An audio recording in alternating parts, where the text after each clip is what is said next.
એક ખાખરો છે જેના નીચે ત્યારે યુદ્ધ થયું ત્યારે આ પવિત્ર સ્થળ પર તેમનું ધડ પડ્યું હતું. દર્શન કર્યા છો એ સ્થળનું જ્યાં ભગવાનનું માથું પડ્યું હતું અને આજે આ સ્થળને ખાખરિયા વન કહેવામાં આવે છે. આમ એક મંદિર આવેલું છે જ્યાં પણ ભાતીજી મહારાજની પૂજા કરવામાં આવે છે કે એ ખાખરો છે જે મંદિરની અંદર આવેલું છે.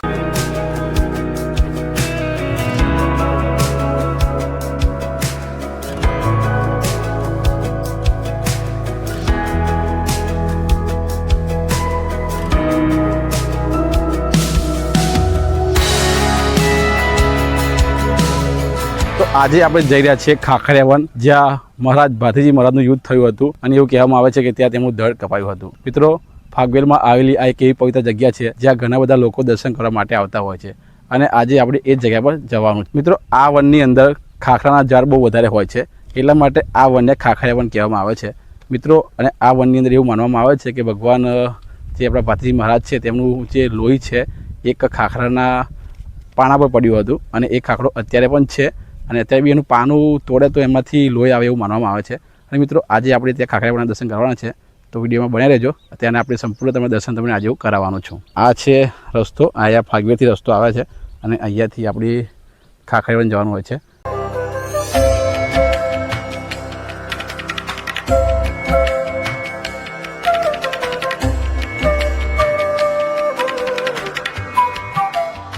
તો મિત્રો, અમે અત્યારે પહોંચી ગયા છીએ ખાખરિયા વન. તમે જોઈ શકો છો આ ખાખરિયા વનનું બજાર છે અને અહીંયાથી આપણે ખાખરિયા વનની અંદર જવાનું છે દર્શન કરવા માટે. આ સામેવાળું મુખ્ય મંદિર છે જે તમે દેખી રહ્યા છો, તેમાં આપણે દર્શન કરવા માટે જવાનું છે. તો હવે આપણે પહોંચી ગયા છીએ ખાખરિયા વનમાં આવેલા એ પવિત્ર મંદિરમાં જ્યાં ભાતીજી મહારાજની પૂજા કરવામાં આવે છે. મિત્રો, જ્યારે ભાતીજી મહારાજનું યુદ્ધ થયું હતું મુગલો સાથે, ત્યારે આ પવિત્ર સ્થળ પર તેમનું ધડ પડ્યું હતું. મિત્રો, જ્યારે ભાતીજી મહારાજનું લગ્ન થઈ રહ્યું હતું ત્યારે એમની ગાયો ઉપર મુગલોએ આક્રમણ કર્યું હતું અને ત્યારે ભાતીજી મહારાજ પોતાની મંડપની ચોરી છોડીને અહીંયા યુદ્ધ કરવા માટે આવ્યા હતા અને ત્યારે બધા મુગલોને મારીને એક મુગલે તેમને પાછળથી ઘા કર્યો અને એમનું ધડ છે તે પોતાના શિરથી અલગ પડી ગયું અને આ પવિત્ર સ્થળ પર પડ્યું હતું.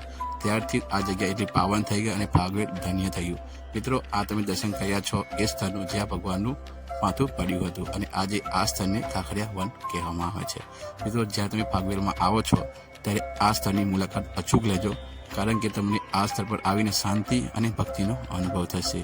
અને આ વનને ખાખરિયા વન કહેવામાં આવે છે કારણ કે આ વનની આજુબાજુ ઘણા બધા ખાખરાના ઝાડ હોય છે. મિત્રો, આ મંદિરની વાત કરું તો ફાગવેલથી આ મંદિર 5 થી 6 કિલોમીટર અંતરમાં આવેલું છે અને આ મંદિર ખૂબ પ્રાચીન અને પવિત્ર માનવામાં આવે છે. અહીંયા ઘણા બધા મંદિરો આવેલા છે જેમાં તમે દર્શન પણ કરી શકો છો. અને મિત્રો, આ મંદિરમાં તમને ઘણી બધી વસ્તુઓ જોવા મળશે જે તમને ફાગવેલમાં પણ જોવા નહીં મળે. આ યજ્ઞકુંડ છે જ્યાં રોજ સાંજ સાંજે અહીંયા યજ્ઞ કરવામાં આવે છે. આની સામે એક મંદિર આવેલું છે જ્યાં પણ ભાતીજી મહારાજની પૂજા કરવામાં આવે છે. અહીંયા મિત્રો ઘણા બધા એવા મંદિરો છે, 5-6 મંદિરો છે અહીંયા, જ્યાં અલગ અલગ મંદિરો છે જ્યાં તમે બધા મંદિરમાં દર્શન કરી શકો છો. અને એમાંનું આ એક પણ મંદિર છે જ્યાં પણ ભાતીજી મહારાજની પૂજા કરવામાં આવે છે.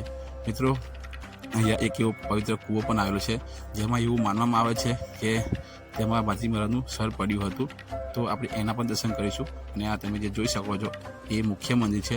એની સામે જ તમે નજર આવતો હશે કે એ ખાખરો છે જે મંદિરની અંદર આવેલો છે અને આ એ જ ખાખરો છે જેની નીચે ભગવાન ભાતીજી મહારાજનું સર પડ્યું હતું એવું માનવામાં આવે છે. અને આ ખાખરો અત્યારે મંદિરની અંદર છે, તમે એ નજરે આવશે તમે જોઈ શકો છો. અને આની અંદર જ ભગવાનની પૂજા આરાધના કરવામાં આવે છે. અને બાજુની અંદર ઘણા બધા નાના મોટા એવા દુકાનો અને નાસ્તાના સ્થળ પણ આવેલા છે જ્યાં તમે નાસ્તો અને દુકાનમાં તમે જે સાધન સામગ્રી હોય પૂજાની એ પણ કરી શકો છો. અત્યારે આ તમે જોઈ શકો છો કૂવો છે જ્યાં આપણે દર્શન કરવા જઈએ છીએ. મિત્રો, એવું કહેવામાં આવે છે કે જ્યારે ભાતીજી મહારાજનું જે ધડ છે એ માથાથી અલગ થયું હતું ત્યારે આ કૂવાની અંદર પડ્યું હતું એવી માન્યતા છે. તમે કૂવો જોઈ શકો છો, એકદમ ખાલી છે, પાણી છે નહીં. આ પૌરાણિક માન્યતા છે અને આ કૂવો એટલો પવિત્ર છે જેટલો કે બીજા બધા સ્થળો. હવે આપણે જઈ રહ્યા છીએ ખાખરિયા વનમાં આવેલા નાના એવા માર્કેટની અંદર જ્યાં તમને ઘણી બધી દુકાનો જોવા મળે છે. અહીંયા તમને પૂજાની સામગ્રી, રમકડાની દુકાનો, ખાવા પીવાની દુકાનો. મિત્રો, આ છે નાનું એવું માર્કેટ જે તમને ખાખરિયા વનમાં જોવા મળે છે. જે તમે દેખી રહ્યા છો આ એક ખાખરો છે જેના નીચે ત્યારે યુદ્ધ થયું હતું એવું માનવામાં આવે છે. અહીંયા ઘણી બધી મૂર્તિઓ મૂકેલી છે, ભાતીજી મહારાજની, મહાકાળી માતાની, ખોડિયાર માતાની, તમે જોઈ શકો છો. અહીં સામે બાજુ તમે દેખો છો એ મુખ્ય મંદિર છે. એની અંદર ભગવાન ભાથીજી મહારાજની અંદર મૂર્તિ મૂકેલી છે. અહીંયા પીવાનું પાણી છે, તમે જોઈ શકો છો. અને આ મુખ્ય બજાર છે ખાખરેવનનું. તો આ હતો વિડીયો આપણો ખાખરેવનનો. જો વિડીયો સારો લાગ્યો તો કમેન્ટ કરજો અને લાઈક કરજો. અને ચેનલ પર ન હોય તો સબસ્ક્રાઈબ કરી જજો. જય ભાથીજી મહારાજ.